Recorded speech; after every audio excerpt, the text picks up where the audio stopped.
LCM लघुत्तम समावर्तक यानी lasso सीखने वाले हैं। इसको मैंने परिभाषित भी किया है इस टाइप से। सबसे पहले आप सब बच्चे एक मरतबा वीडियो को स्टॉप करो और पहले देख लो मैंने बोर्ड पे क्या क्या लिख रखा है। यहाँ पे हेडिंग टॉपिक में दिए एलसीएम, इंग्लिश टू हिंदी दिए हैं, यहाँ पे दिए हैं परिभाषा, यहाँ पर दिए हैं नोट और यहाँ पर दिए हैं इसी का नोट। स्पेस न होने के कारण मैं यहाँ पे लिख दिया हूँ, कोई बात नहीं, आप सब बच्चे देख लिए, इसको याद रखना। इसमें जो प्रश्न होते हैं कुछ इस टाइप से। तो प्रश्न से पहले मैं बात करता हूँ परिभाषा पे।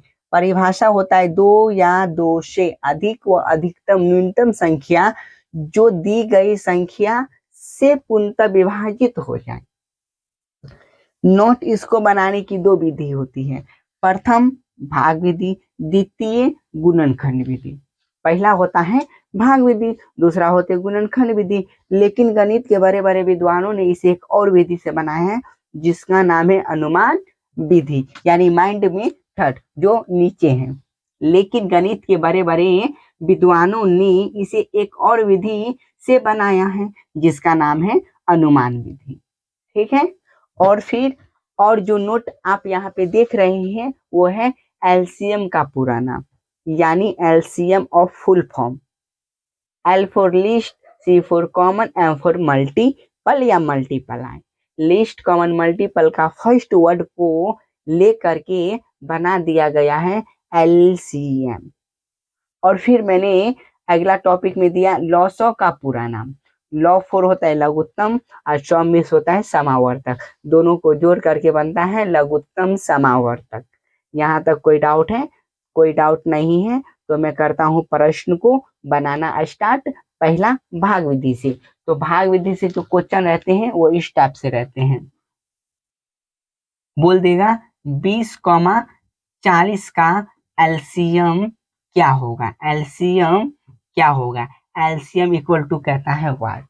तो बनाओगे कैसे? तो भाग विधि में ऐसे करते हैं, बनाने से पहले एक मरतबा प्रश्न को उतारना है, अब इसको भाग देना है। तो सबसे पहले भाग देंगे 2 से, फिर 3 से, फिर 4 से, फिर 5 से, क्योंकि इसका जो परिभाषा कहते हैं 2 या 2 से अधिक व अधिकतम न्यूनतम संख्या जो दी गई संख्या से पूर्णतः विभाजित हो जाए।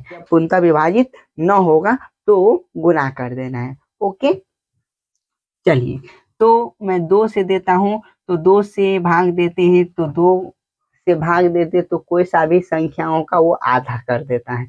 अब प्रत्येक छात्र को याद है। फिर 20 दूना 40 हो जाएंगे।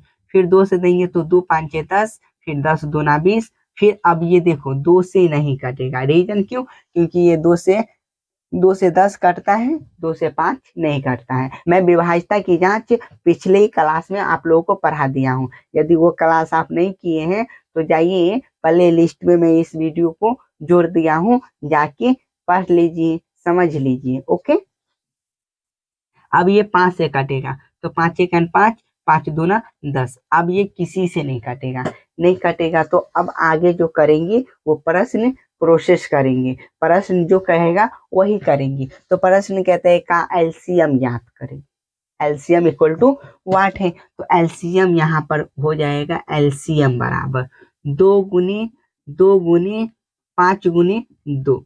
प्रत्येक छात्र बोलोगे सर ये आप कहाँ से लाए? तो ये 2 गुने 2 गुने 5 गुने 2। अब एक को क्या किए? तो एक को छोड़ दिए, क्योंकि एक का गुणनफल एक ही आता है या गुणनखंड भी एक ही आता है, बात बराबर है, इसीलिए मैंने एक को ना लिए। ठीक, वैसे आप लिख सकते हैं, गुना कर सकते हैं, पर आपको परिणाम उतना ही आएगा। ठीक है, कोई बात नहीं। तो अब 2 गुने 5 गुने 2 करेंगे तो 2 दूनी 4, 4 5 20, 20 दोना हो जाएंगे आपका 40 और यही हो जाएंगे ANS आंसर। ऐसे बनाते हैं भाग विधि से लघुत्तम समावर्तक।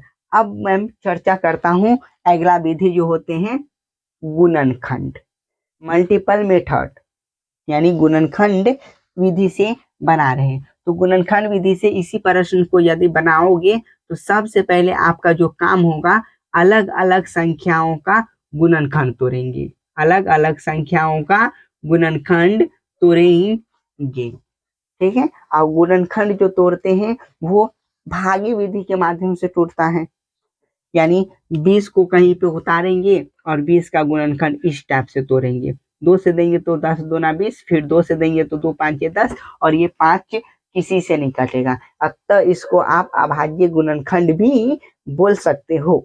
ठीक है, तो ये जो है 2 गुनी 2 गुनी 5, तो ये 2 गुनी 2 गुनी 5 हो गया 20 का गुणनफल। तो ये गुणनफल है, आपको लिखना है, निकालना है गुणनखंड। तो ये यहाँ पे हो जाएंगे 20 बराबर 2 गुनी 5। 2 मरतबा आया है तो इसमें हो जाएगा 2 के पावर 2 गुने 5 1 मरतबा, तो 5 का पावर 1। प्रत्येक छात्र याद रखोगे। फिर आगे 40, तो 40 का भी काम वैसे ही होगा, अलग अलग संख्याओं का गुणनखंड तोड़ेंगे। तो 40 का गुणनखंड तोड़ोगे तो 2 गुने 2 गुने 2 गुने 5 आएगा, 2 गुने 2 गुने 2 गुने 5 आएगा। अब आप सब बच्चे कहोगे सर आप 2 गुने 2 गुने 2 गुने 5 कहाँ से लाए? तो 40 का गुणनखंड तोड़ के इस टाइप से लाए हैं। ठीक है, तो 2 3 मरतबा आया तो यहाँ पे कर देंगे 2 का पावर 3, और 5 1 मरतबा है तो 5 का पावर 1। अब यहाँ से आप लोग को एक मुख्य बात याद रखना है, एलसीएम में उसको लेंगे जिसका घात सबसे अधिक हो, चाहे वो किसी में हो या ना हो। घात का अर्थ होते है पावर। जैसे में ध्यान दो, 2 इसमें है 2 इसमें, तो 2 का पावर सबसे ज्यादा कितना अधिक कितना है? 3 है। तो यहाँ पे एलसीएम इक्वल टू हो जाएंगे 2 का पावर आपका 3 है, तो 2 का पावर 3 गुने 5 इसमें भी 5 इसमें भी, तो 5 का पावर 1 है, तो यहाँ पे हो जाएंगे 5 का पावर 1। चाहो तो पावर 1 दो या ना दो, इससे कोई मतलब नहीं है। प्रश्न पे कोई निष्कर्षण नहीं उठता है, नहीं निकलता है। क्यों? क्योंकि कोई सा भी अंक या वर्ड के बट्टा में 1 होता है और कोई सा भी अंक या वर्ड के पावर भी 1 होते हैं। उसको बैठाने का मन है तो बैठाओ, अन्यथा आप छोड़ भी सकते हो। ठीक है, तो अब 2 के पावर 3 है तो 2 को 3 मरतबा गुना कर लेना है, और 5 का पावर 1 है तो 5 को 1 मरतबा गुना करेंगे। गुना करो तो 2 दूनी 4 4 दूनी 8 8 पंचे 40, और यही 40 हो जाएंगे आपका आंसर, यही 40 हो जाएंगे आंसर। और ऐसे ही बनते हैं भाग विधि से प्रश्न और गुणनखंड विधि से प्रश्न। तो ऊपर देख रहे हैं वो भाग विधि है, नीचे है गुणनखंड विधि। तो अब प्रश्न उठता है कि सर अनुमान विधि कैसे बनाते हैं? तो अनुमान विधि में ज्यादा घबराने की बात जरूरत नहीं है। अनुमान विधि में आप प्रत्येक छात्र को यह सोचना है, यह दिमाग लगाना है कि जो दी गई संख्या है क्या वो अपने से अधिक वाले संख्याओं में आ रहे हैं? हाँ आ रहे हैं, तो अधिक वाले हो जाएंगे आंसर। जैसे में 20 के में 40 आ रहे हैं, जी आ रहे हैं, तो अनुमान विधि से हो जाएंगे 40 आंसर। ठीक है, तो यही था आज का क्लास। आज के क्लास में यदि आप प्रत्येक छात्र छात्राओं को यदि कोई दिक्कत है तो कमेंट के जरिए मुझसे आप अपना समस्या का समाधान ले सकते हैं। नहीं है तो आज का क्लास में यहीं पे करता हूँ स्टॉप। वीडियो पसंद आए तो ज्यादा से ज्यादा लाइक करें, कमेंट करें, शेयर सब्सक्राइब जरूर करें। मिलता हूँ अगले वीडियो में, जब तक के लिए धन्यवाद।